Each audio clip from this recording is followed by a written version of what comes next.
Today we were having the hearing of this case, but apparently the court was not sitting, so they have given us 9th of May. But you can see on our part, the part of the complainant, Mr. Ringtone, we were ready to proceed. Ringtone was here, and we had several other witnesses. Yeah. Okay, but why is it that each and every time this this case huwa inapushiwa kila wakati? No, but I think here genuinely the court was engaged in other visual duties. So that do happen in most cases, and it's a fair process because if the court is engaged, then there's nothing you can do. And this is something that could have come after we had taken the date.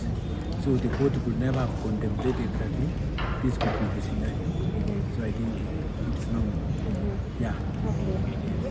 What do you have to say about that? Mimi nasema tu na mimi nimefuata tu sheria kwa sababu unajua wakati nilidhulumiwa na nilikosewa hadharani, so watu wengine walisema ni kipindi, ni uongo, so ni vizuri pia process kama hii kiendelea ndio watu wajue kwamba haikuwa mchezo, ilikuwa serious. Nilidhulumiwa nikakuwa mgonjwa, hata niko na issues za kichwa mpaka leo naendelea kuendelea through matibabu. So mimi najua, naamini judicial ya Kenya itaweza kudeliver judgment ya ukweli. So ni hivyo.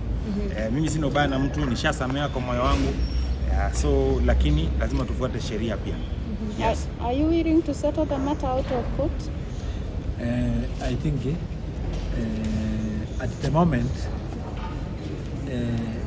that is not in the picture at the moment, because first of all we want justice to be done and to be seen to be done, but we can't rule it out.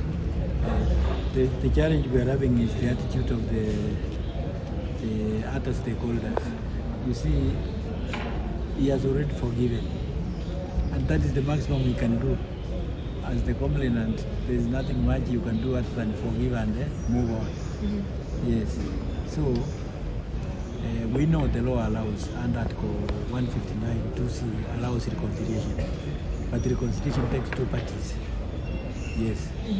So the other party is not willing to reconcile? No. The case must proceed on merits first. Yeah. Okay. Yes. That's our opinion. And we don't want to discuss that further because the DPP is the person prosecuting this case. The matter was before that is under his mandate.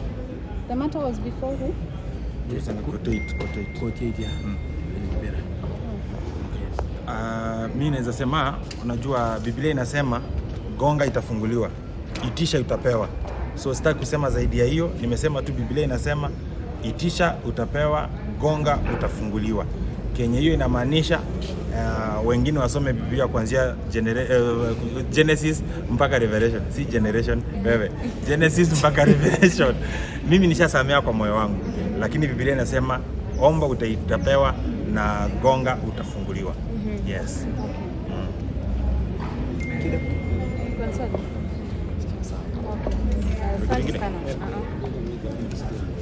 Okay.